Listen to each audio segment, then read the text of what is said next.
നമസ്കാരം. മോദിയുടെ ധ്യാനം എതിർക്കപ്പെടേണ്ടതോ? സാധാരണഗതിക്ക് ഒരാളുടെയും നിശബ്ദമായ ധ്യാനം എതിർക്കപ്പെടേണ്ടതല്ല. എന്നാൽ ഭാരതത്തിലെ പ്രതിപക്ഷ രാഷ്ട്രീയ പാർട്ടികളും അവർക്ക് കുഴിലൂത്ത് നടത്തുന്ന മലയാളത്തിലടക്കം മാധ്യമങ്ങളുമൊക്കെ ഒളിഞ്ഞും തെളിഞ്ഞും നരേന്ദ്രമോദിയുടെ ധ്യാനത്തെ എതിർത്തവർ ആരോപിച്ചത് മോദിയുടെ ധ്യാനവും തെരഞ്ഞെടുപ്പ് പ്രചരണമെന്നാണ്. ഫോട്ടോയും വീഡിയോയും ഉൾപ്പെടെ വാർത്തകളിൽ നിറയും എന്നൊക്കെയാണ്. വാസ്തവത്തിൽ അതാണോ കാരണം? നിർണായകമായ തെരഞ്ഞെടുപ്പിൻ്റെ മൂർധന്യത്തിൽ മോദി എന്ത് ചെയ്താലും ചെയ്തില്ലെങ്കിലും അത് വാർത്തകളാണ്. എന്നാൽ മോദി ധ്യാനിക്കുന്ന സ്ഥലവും അത് നൽകുന്ന സന്ദേശവും പ്രതിപക്ഷത്തെ ഭയപ്പെടുത്തുന്നു.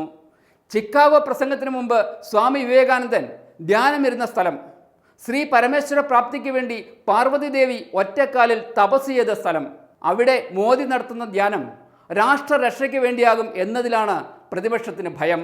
അമാനുഷികമായ നിലയിൽ ദിവസവും 18 മണിക്കൂർ പ്രവർത്തിക്കുന്ന പ്രധാനമന്ത്രി, രാജ്യത്തിലെയും ലോകത്തിലെയും മുഴുവൻ കാര്യങ്ങളും ശ്രദ്ധിക്കുന്ന പ്രധാനമന്ത്രി അതെല്ലാം ഉപേക്ഷിച്ച് 45 മണിക്കൂർ ധ്യാനിക്കുന്നു.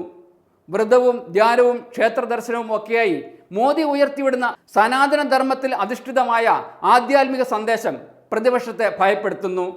സനാതന ധർമ്മത്തെ ഉന്മൂലനം ചെയ്യണമെന്ന് ആഗ്രഹിക്കുന്നവരും വോട്ട് ബാങ്ക് ലക്ഷ്യമിട്ട് ഹിന്ദുവിൻ്റെ എല്ലാമായ ആധ്യാത്മികതയെ എതിർക്കുന്നവരും ഭയപ്പെടുന്നത് സ്വാഭാവികമാണ്.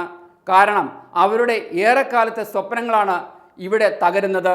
നൂറ്റാണ്ടുകൾ അടിമകളാക്കി ഭരിച്ചിട്ടും മതനികുതി വരെ ചുമത്തി പീഡിപ്പിച്ചിട്ടും വാളുകൊണ്ടും മെക്കാളെ വിദ്യാഭ്യാസ നയം കൊണ്ടുമൊക്കെ മതം മാറ്റിയിട്ടും നശിക്കാത്ത ഇടത് കമ്മ്യൂണിസ്റ്റ് കുബുദ്ധികളുടെ ബൗദ്ധിക ആക്രമങ്ങളെയും അതിജീവിച്ച ഹിന്ദുത്വമാണ് മോദിയുടെ ധ്യാനത്തിലൂടെ ഇവിടെ ശാക്തീകരിക്കപ്പെടുന്നത്.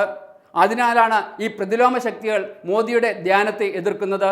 ധ്യാനത്തിനെതിരായ പരാതി തെരഞ്ഞെടുപ്പ് കമ്മീഷൻ എടുത്ത് ദൂരെ എറിഞ്ഞതുപോലെ രാജ്യത്തെ ജനങ്ങളും വോട്ടർമാരും ഈ പ്രതിലോമ ശക്തികളെ പൂർണ്ണമായി തിരസ്കരിക്കുന്ന കാലമാണ് വരുന്നത്. രാജ്യത്തെ കുത്തിത്തിരിപ്പുകാർക്കും കുതികാൽ വെട്ടുകൾക്കുമൊക്കെ കുറച്ചു കാലം കൂടി മോദിയുടെ ധ്യാനത്തെ ഉൾപ്പെടെ എതിർക്കാം. എന്നാൽ അതുകൊണ്ട് ഫലമില്ലെന്ന് കാലം തെളിയിച്ചുകൊണ്ടേയിരിക്കും.